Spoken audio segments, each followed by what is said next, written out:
നമസ്കാരം, ഞാൻ ഡോക്ടർ ഹരിത, അനോറക്ടൽ സർജൻ ആണ്. എൻ്റെ ഒ പിയിൽ ഏറ്റവും പെയിൻഫുൾ ആയിട്ടുള്ള ഒരു കണ്ടീഷൻ പ്രസന്റ് ചെയ്യുന്നത് ഫിഷർ എന്നുള്ള കണ്ടീഷനാണ്.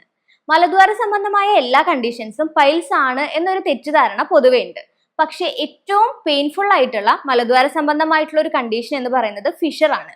ഫിഷർ എന്ന് പറയുന്നത് ആ ഒരു ഭാഗത്തുണ്ടാകുന്ന വിള്ളൽ അല്ലെങ്കിൽ ചെറിയ രീതിയിലുള്ള പൊട്ടലാണ് ഫിഷർ എന്ന് പറയുന്നത്.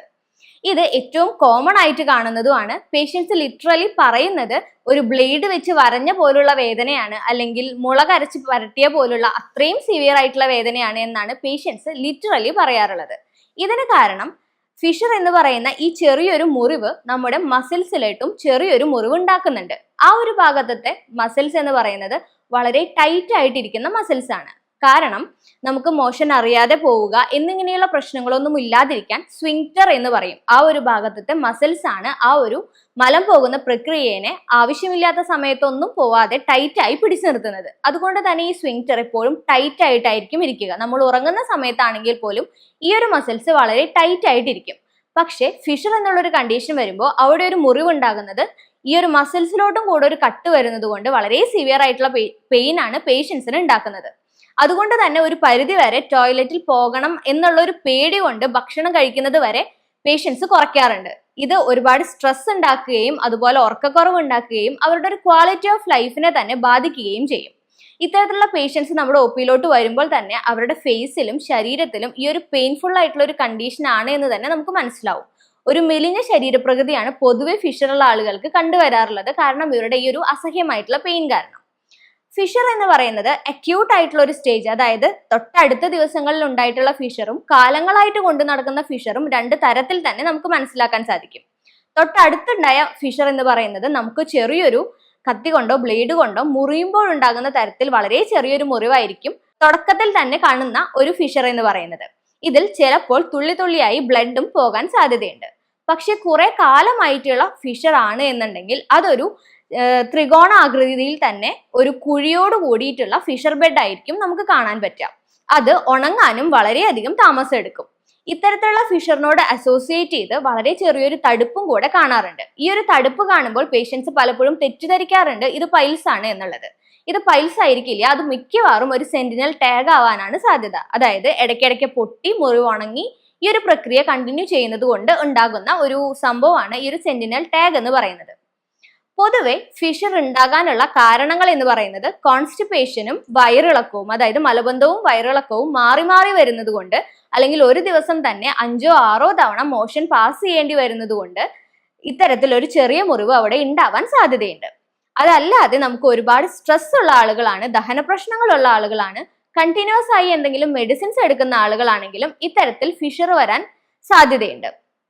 മറ്റൊരു സാധ്യത എന്ന് പറയുന്നത് ഞാൻ നേരത്തെ സൂചിപ്പിച്ചതുപോലെ മോഷൻ പോവാതിരിക്കാൻ, അതായത് അവിടെ പിടിച്ചു നിർത്തുന്ന സ്വിങ്ക്റ്ററുകൾ ഉണ്ട്. ആ മസിൽസ് കുറച്ചധികം ടൈറ്റ് ആണ് എങ്കിലും ഇത്തരത്തിൽ മോഷൻ പാസ് ചെയ്യാനുള്ള ബുദ്ധിമുട്ട് ഉണ്ടാകും. പേഷ്യൻസിന് കുറച്ചധികം സ്ട്രെയിൻ ചെയ്യേണ്ടി വരുന്നത് കൊണ്ട് ആ ഒരു ഭാഗത്ത് ചെറിയൊരു വിള്ളല് അല്ലെങ്കിൽ മുറിവ് വരാൻ സാധ്യതയുണ്ട്. അല്ലാതെ മറ്റൊരു കണ്ടീഷൻസ് എന്ന് പറയുന്നത് നമ്മുടെ കുടലിലോട്ട് വരുന്ന ഇൻഫെക്ഷൻസ് പോലെയുള്ള കണ്ടീഷൻസ്, അതായത് IBS പോലെ ആയിരിക്കാം, അല്ലെങ്കിൽ അൾസറേറ്റീവ് കൊളൈറ്റിസോ ക്രോൺസോ എന്നിങ്ങനെയുള്ള അസുഖങ്ങൾ ഉള്ളവരിലും ഇത്തരത്തിൽ ഫിഷർ, ഫിസ്റ്റുല ഇവ മാറി മാറി വരാൻ സാധ്യതയുണ്ട്. ഫിഷർ കുറെ കാലമായിട്ട് ട്രീറ്റ്മെന്റ് ഒന്നും ചെയ്യാതിരുന്നു കഴിഞ്ഞാൽ നിങ്ങൾക്ക് ഉണ്ടാകുന്ന ഒരു ബുദ്ധിമുട്ട് അത് മേ ബി ഒരു ഫിസ്റ്റുലയായി മാറാൻ സാധ്യതയുണ്ട്. ഫിഷർ നമുക്ക് ക്ലിനിക്കിൽ തന്നെ ഒരു എക്സാമിനേഷൻ ചെയ്ത് വളരെ സിമ്പിൾ ആയി കണ്ടെത്താൻ പറ്റുന്ന ഒരു കാര്യമാണ്. ഇത് എത്രയും പെട്ടെന്ന് കണ്ടുപിടിക്കുകയും പെട്ടെന്ന് തന്നെ ട്രീറ്റ്മെന്റ് ചെയ്യുവാണെന്നുണ്ടെങ്കിൽ വളരെ പെട്ടെന്ന് നമുക്ക് ട്രീറ്റ് ചെയ്ത് അസുഖം മാറ്റാൻ പറ്റുന്ന ഒരു കണ്ടീഷനാണ് ഫിഷർ എന്ന് പറയുന്നത്. പക്ഷെ പലപ്പോഴും അതൊരു ക്രോണിക് ഫിഷറിലോട്ടൊക്കെ എത്തി നമ്മുടെ ക്ലിനിക്കിലോട്ട് വരുമ്പോഴാണ് അത് നമുക്കൊരു പ്രൊസീജിയർ ഒക്കെ ചെയ്യേണ്ട അവസ്ഥയിലോട്ട് എത്തുന്നത്. തുടക്കത്തിൽ തന്നെയാണെന്നുണ്ടെങ്കിൽ നമുക്ക് ചെയ്യേണ്ട കാര്യങ്ങൾ നമ്മുടെ ദഹനം ശരിയാക്കുന്ന കാര്യങ്ങളാണ് ചെയ്യേണ്ടത്. അതായത് നമുക്ക് വിശപ്പുണ്ടാവാനും കഴിച്ച ഭക്ഷണം നല്ല രീതിയിൽ ദഹിക്കാനുമുള്ള മരുന്നുകൾ കൊടുക്കാം. അതോടൊപ്പം തന്നെ ലാക്സേറ്റീവ് ആയിട്ടുള്ള, അതായത് വയറ്റിൽ നിന്നും അയഞ്ഞു പോകുന്ന തരത്തിലുള്ള മരുന്നുകളും കൊടുക്കാം. സാധാരണ നമ്മൾ മെഡിക്കൽ ഷോപ്പിൽ നിന്ന് പോയി വാങ്ങുന്ന വയറിളക്കാനുള്ള മരുന്നുകളല്ല ഞാനിവിടെ ഉദ്ദേശിക്കുന്നത്. ലാക്സേറ്റീവ് ആയിട്ടുള്ള അനുലോമന ഗുണമുള്ള ആയുർവേദത്തിൽ പറയുന്ന മരുന്നുകളാണ് പറയുന്നത്. അത്തരത്തിലുള്ള മരുന്നുകളാണ് നമ്മൾ കണ്ടിന്യൂസ് ആയിട്ട് ഉപയോഗിക്കുന്നത് എന്നുണ്ടെങ്കിൽ ആ ഒരു മരുന്നിനോട് ഒരു അഡിക്ഷൻ വരാതെ തന്നെ നമുക്ക് ഈ ഒരു കണ്ടീഷൻ മാറ്റിയെടുക്കാൻ സാധിക്കും. ഉണ്ടായിട്ടുള്ള ഒരു മുറിവ് ഉണങ്ങാൻ വേണ്ടി നമുക്ക് സിറ്റ്സ് ബാത്ത് ചെയ്യാം. സിറ്റ്സ് ബാത്ത് എന്ന് പറയുന്നത് ഒരു ടബില്, നമുക്ക് ഇരിക്കാൻ പാകത്തിലുള്ള ഒരു ടബില് അത്യാവശ്യം നമുക്ക് സഹിക്കാൻ പറ്റുന്ന ചെറിയൊരു ചൂടുള്ള വെള്ളം എടുക്കുക. അതിൽ കുറച്ച് കല്ലുപ്പും കൂടെ ഇട്ട് ഒരു 10-15 മിനിറ്റ് ബട്ടക്സ് മുങ്ങിയിരിക്കുന്ന രീതിയിൽ ഇരിക്കുക എന്നുള്ളതാണ്. ദിവസം 2 തവണയൊക്കെ ഇത് ചെയ്യുന്നത് വളരെയധികം നല്ലതാണ്. അവിടെ എന്തെങ്കിലും തരത്തിലുള്ള ഒരു ഇൻഫെക്ഷൻ അല്ലെങ്കിൽ പഴുപ്പ് ഉണ്ട് എന്ന് നിങ്ങൾക്ക് തോന്നുകയാണെങ്കിൽ ത്രിഫല ചൂർണം എന്ന് പറയുന്ന ഒരു മരുന്ന് കിട്ടും. അത് വെള്ളത്തിലിട്ട് തിളപ്പിച്ച് ആ പൊടി അരിച്ചെടുത്തതിന് ശേഷം ആ ഒരു വെള്ളത്തിൽ ഇരിക്കുകയാണെന്നുണ്ടെങ്കിൽ കുറച്ചും കൂടെ ബെറ്റർ ആയിട്ട് നിങ്ങൾക്ക് ഈ മുറിവ് ഉണങ്ങാൻ സഹായിക്കും. അതല്ല എന്നുണ്ടെങ്കിൽ മെഡിക്കേറ്റഡ് ആയിട്ടുള്ള നെയ്യുകളും ഒരു ആയുർവേദ ഡോക്ടറുടെ കൺസൾട്ടേഷൻ പ്രകാരം നിങ്ങൾക്ക് എടുക്കാവുന്നതാണ്. അതും ആ ഒരു മുറിവ് ഉണങ്ങാൻ വളരെയധികം നല്ലതാണ്. പിന്നീട് ഇത് വീണ്ടും വരാതിരിക്കാനുള്ള കാര്യങ്ങളും നിങ്ങൾക്ക് ഒരു ഡോക്ടർ പറഞ്ഞു തരും.